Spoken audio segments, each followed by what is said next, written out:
This bitch.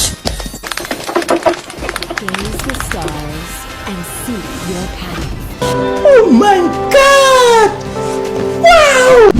គេនឹងមិន Lady Dragon និយាយថាពីថ្ងៃហ្នឹងខ្ញុំទៅតាមគេលេងឲ្យឈ្នះសោះហ្មងណាក្នុង Classic និយាយថា player នៅ server ខ្មែរយើងគាត់តែចូលទៅគឺសត្វតែមាន skin Lady Dragon ម្នាក់មួយហ្មងគឺទៅតាមគ្នាលេងទៅតាមគ្នា test skin ហ្មងទៅ game ហ្នឹងតាខ្ញុំបានលេងដោយសារតែខ្ញុំលឺគេនិយាយថានៅពេលដែលយើងចុចចុងក្រោយគេចុច9នាក់អីយើងចុចចុងក្រោយគេទៅយើងនឹងចូលមកដល់កន្លែងហ្នឹងមុនគេហើយយើងបាន pick មុនគេខ្ញុំមិនដឹងថាវាមែនឬក៏អត់ទេប៉ុន្តែកន្លែងហ្នឹងគឺខ្ញុំចូលមកខ្ញុំបាន pick Luigi មុនគេហ្មងដោយសារតែ skin Lady Dragon ហ្នឹងគឺថ្ងៃ26ម៉ោង 2:59 នាទីខ្ញុំចូលទៅដល់ឃើញ skin នៅក្នុងហ្នឹងហ្មងគឺខ្ញុំទិញបានភ្លាមហ្មងតែខ្ញុំមិនតបានលេងសោះគឺទៅតាមគេអត់ឈ្នះទេហើយខ្ញុំចង់និយាយថាចាក់ skin ណាឡើងល្បីដល់ថ្នាក់គេមានគ្រប់គ្នាដល់ថ្នាក់គេទៅតាមគ្នាលេងនៅមានអ្នកខ្លះនិយាយថា skin នឹងអត់ស្អាតទៀតហើយសម្រាប់ពួកមេចៅកាឌីវខុយណាដែលថា skin នឹងអត់ស្អាតទៅបើកភ្នែកមើលផងដោយសារតែ skin នឹងនៅក្នុង test server ខ្ញុំមិនដឹងទេខ្ញុំមិនបានចូលលេងទេប៉ុន្តែដល់ពេលដែលចេញមក original server ហ្នឹងគឺស្អាតមែនតើសម្បីតែខ្ញុំក៏ដោយនៅពេលដែល skin នឹងនៅក្នុង test server ខ្ញុំមើលទៅដូចជាអត់សូវស្អាតមែនទេដោយសារតែមើលទៅកៅអៅវារៀងឆ្កឹងណាប៉ុន្តែគឺថាខុសពីការរំពឹងទុកហ្មង skin នឹងនៅពេលដែលចេញមកគឺថាកៅអៅគេរវិចចូលគ្នាហ្មងសម្បីតែពណ៌សម្បីតែអីក៏ស៊ីគ្នាល្អដែរអញ្ចឹងមកគេថាហ្នឹងបើថាវាមិនតន់ចេញនៅក្នុង original server ទេកុំតន់អាមើងងាយស្នាដៃមុនតន់ព្រោះទឹកដៃមុនតន់គឺធម្មតាទេសម្បីតែនៅពេលដែល Luigi ដាក់ AT skin ហ្នឹងទៅ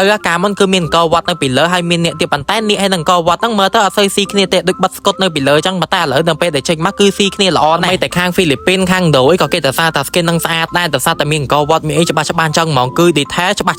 100% មានបលែបន្លំដោយការមុនទៀតទេថាថ្ងៃឯងទៅហ៊ានបលែបន្លំគឺអាយ៉ាក្បាលហ្មងលឹកហ្នឹងហើយខ្ញុំសំណពរមួយទៀតដល់បងប្អូនខ្មែរយើងបើថាឃើញពួកមីតេលេខ2វាខមមិនឌីឬក៏ផុសឌីឌៀបតាម skin ខ្មែរយើងគឺថាមិនបាច់និយាយអីច្រើនទេគឺចូលទៅ report វាទៅគឺហើយឯងតែសារតែពីណាក៏គេអាចមើលដឹងដែរមិនដែរអាណា skin ប្រទេសគេសុកយក skin ប្រទេសគេទៅផុសឌៀមតាមអញ្ចឹងគេដឹងឯថាពីណាអាក្រក់ពីណាល្អអញ្ចឹងយើងមិនបាច់និយាយក៏ប្រទេសគេមើលមកគេដឹងដែរតែសារតែពេលវេលារបស់ពួកយើងគឺសិតតែមានតម្លៃរៀងៗខ្លួនអញ្ចឹងហើយកុំយកពេលវេលាទៅចូលជាមួយពួកវានាំតែខាតពេលវេលាហើយខាតការទូរស័ព្ទទៀតចុះគ្នាយើងកាលពីថ្ងៃ26ហ្នឹងគឺថាបានទិញ skin Luigi ហ្នឹងនៅបើថានៅតែអាចចូលដាក់នៅក្នុង website ខ្ញុំបានណា